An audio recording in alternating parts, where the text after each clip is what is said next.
everyone, my name is Hosna and I'm doing my PhD in the Faculty of Education at the University of Regina. In this series of videos, I invite some graduate students to share their experiences and to give us some tips and strategies that they've learned so far. I hope you enjoy watching the videos. If you do have any concerns, any questions, or comments, I appreciate it if you share them down below the videos. In this video, our participants are sharing their experiences and stories as a graduate student in the Faculty of Education.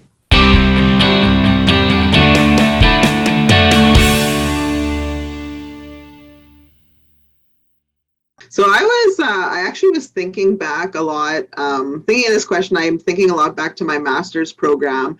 And I was thinking a lot about when I was my master's, how a lot of the times I felt like I had to do everything alone. And I was like afraid to ask questions and just doing, everything on my own. And so I think starting this new program in the PhD program, the one thing that's been different for me is asking for help and asking questions of my professors, submitting assignments a bit early just for some preliminary feedback on assignments. And yeah, it's been a good experience so far. It's been interesting because it's been the pandemic. Yeah. I never thought that I would have done a PhD online. I always kind of sort of imagined that being in person. But at the same time, I've also been really grateful to do my PhD program from the safety of my home, considering, the virus and how it's really impacted society. So I've been really lucky for that. And, I've always wanted sort of to be a lifelong learner and to pursue further education. And so when I was done my master's, I actually went back and did an Indigenous Studies degree because that's also another passion of mine. And even after I was done that, I still was just itching for some more learning. And so I applied for the PhD program, and I'm so glad to be a part of it because now I get to research my passions. And, I get to spend my time in the evenings researching something that's really important to me.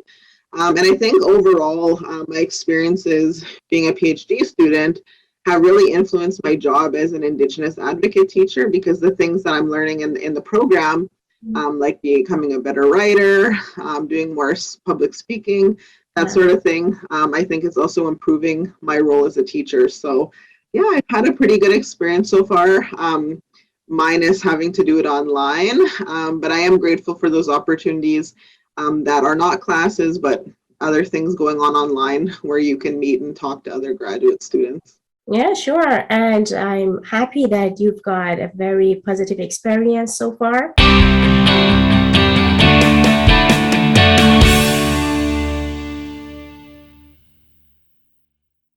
Yeah, I think I would say it's been a wonderful experience to study at the University of Regina. It's been a very good experience, especially with the staff and teachers, even students. So, it's very little, it's a small community. So people are kind of, they know themselves. So they try to relate on that level. So I actually have never had a situation where I can find a help from maybe from a student or from a professor or from the non-academic staff. So I would say it's nice because if I didn't have good experience, I wouldn't have continued my PhD because I completed my master's and proceeded with my PhD. So it's been a nice experience anyway.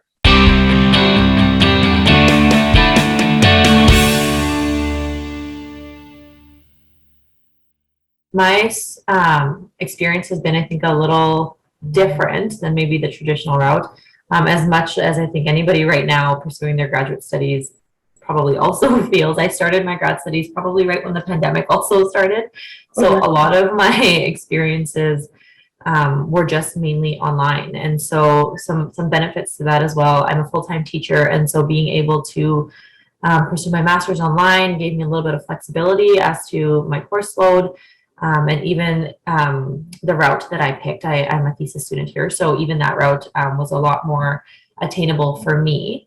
I found that alongside the support of my supervisor, that I was given really an opportunity to explore areas that I was interested in, which was a little different than, of course, my undergraduate experience where things are a little bit more prescribed. And so, so far I've had, a positive experience as a graduate student with the University of Regina, where my supervisor has been very helpful and understands the way that I learn and has helped guide me through the online world of just getting my feet wet and figuring out what it means to be a graduate student.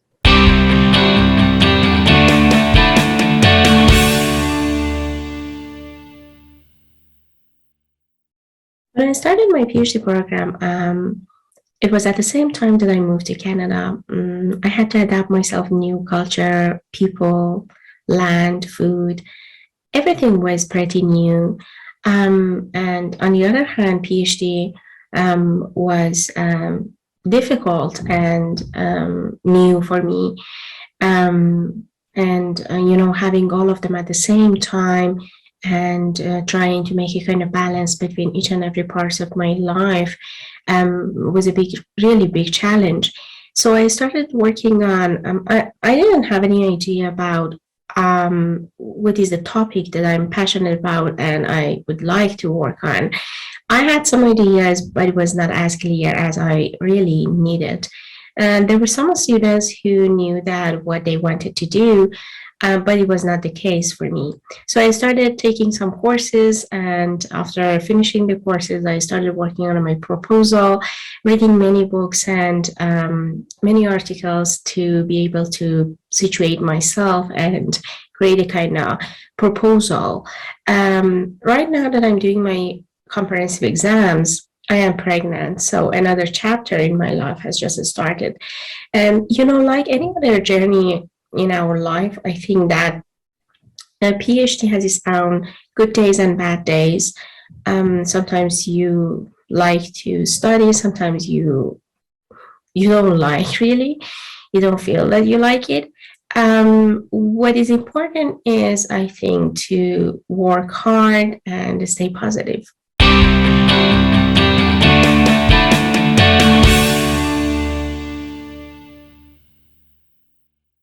Well, speaking of my experience, actually I joined the Faculty of Education, the graduate programs, about 2 or 3 years ago, and it's very kind of the academy and both the academy and the experience in my life, and I think it's a very precious opportunity. First of all, after I joined the program, I took the courses, all the courses. After that, it's my time to do the research, the proposal, and then like many other students, to do the thesis, because I'm the thesis based. But if you are the course based, you can just take the courses. And speaking of my this is my academic experience. Speaking of other experience, I think the faculty is a very lovely family. The teachers, they are all very supportive. Students, they are kind and friendly. I learned not just the knowledge, but the how to get along with people, the people skills, social skills. Although the next year is online courses, but I still learned a lot from them. The different culture backgrounds, different experience with many other students. It's a very, I think it's the amazing experience for me. That's great. I'm really happy to hear that.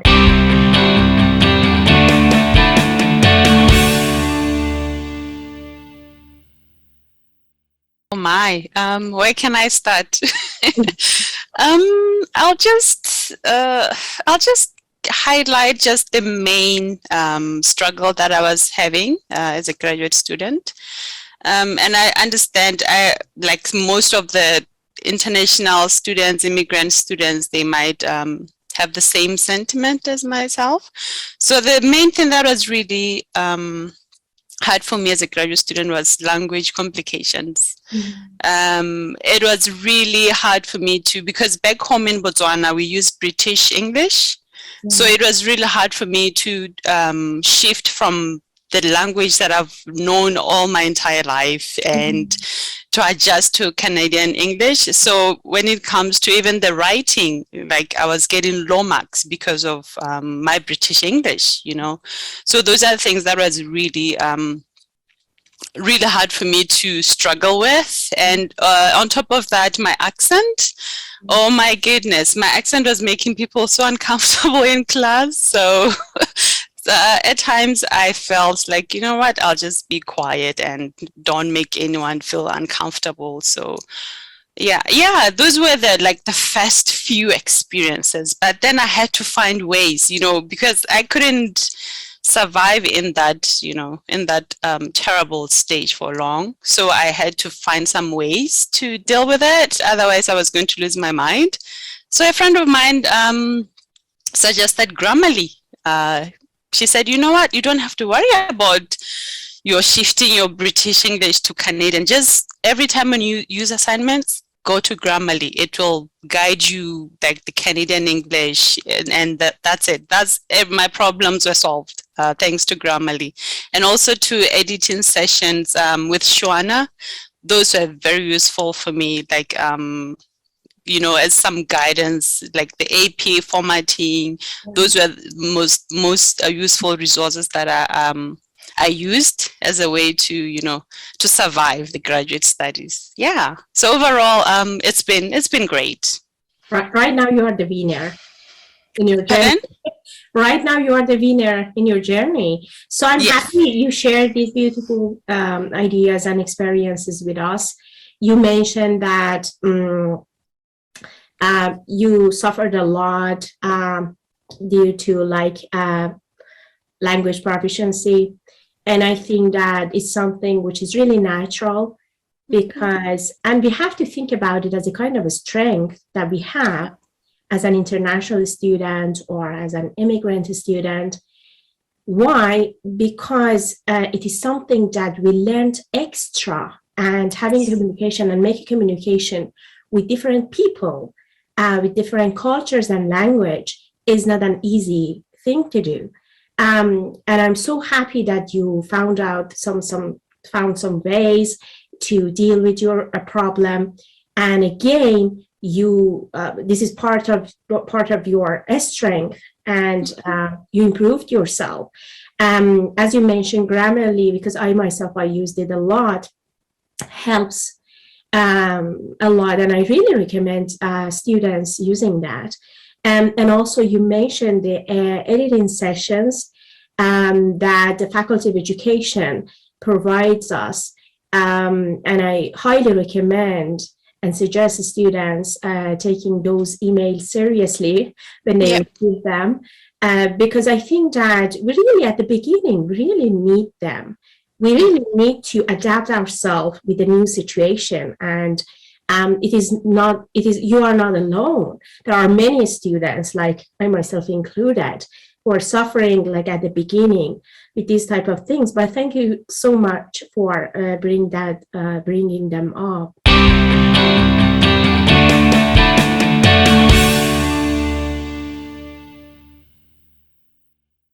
My experience as a grad student, as you pointed out, spans quite a while ago. And it's a differentiated grad student experience. I started at the University of Calgary in my Master's of Education, and I had full intention of doing the thesis route. I had a terrific supervising committee. Now, I will date myself. At the time, distance learning was actually done via audio. I was sitting in High River, which is about 50 kilometers south of Calgary, with a teacher colleague. And we would go to the public library, we would have a small room, and we would listen in to the professor who was audio broadcasting from the University of Calgary.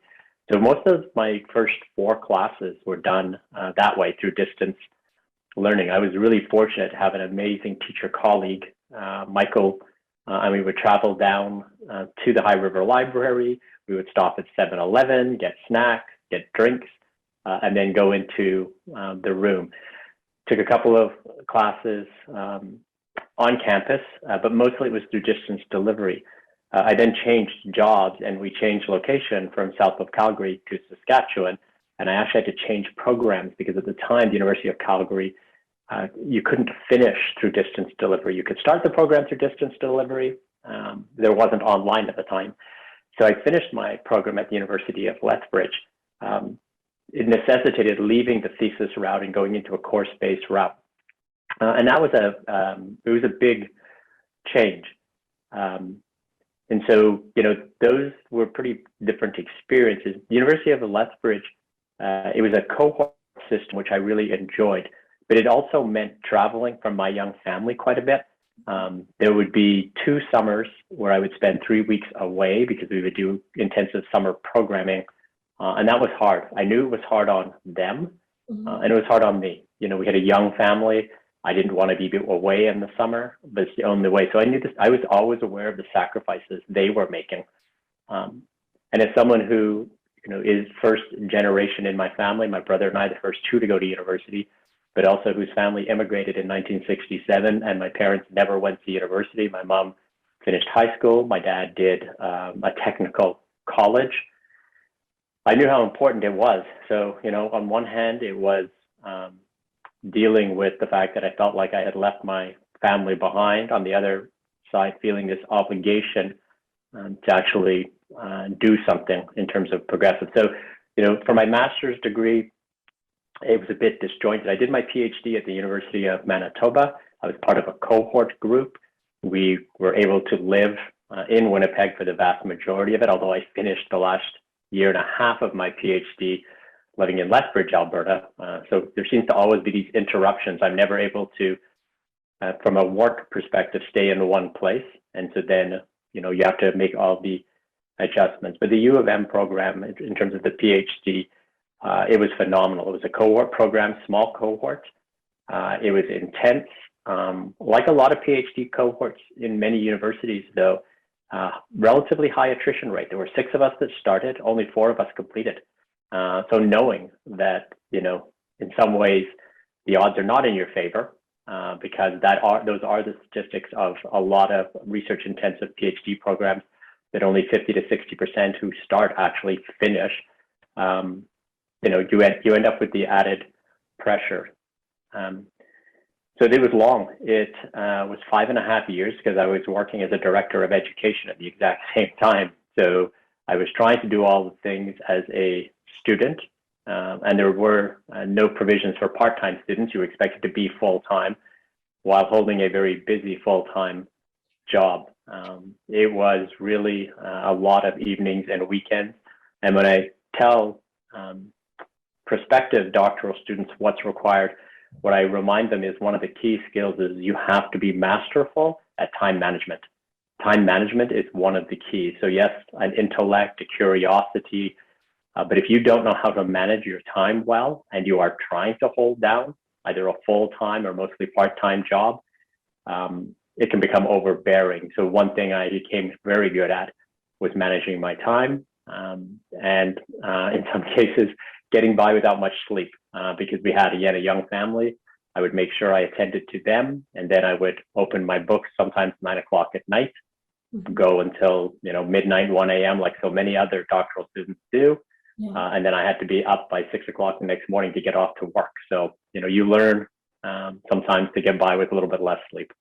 Yeah, exactly. Oh, thank you so much for sharing these beautiful ideas.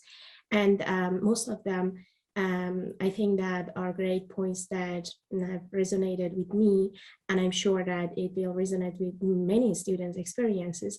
So you pointed out some ideas like distance learning, because right now we are in the, due to COVID pandemic, I think there are a lot of us who maybe we are suffering from staying at home and taking the courses online.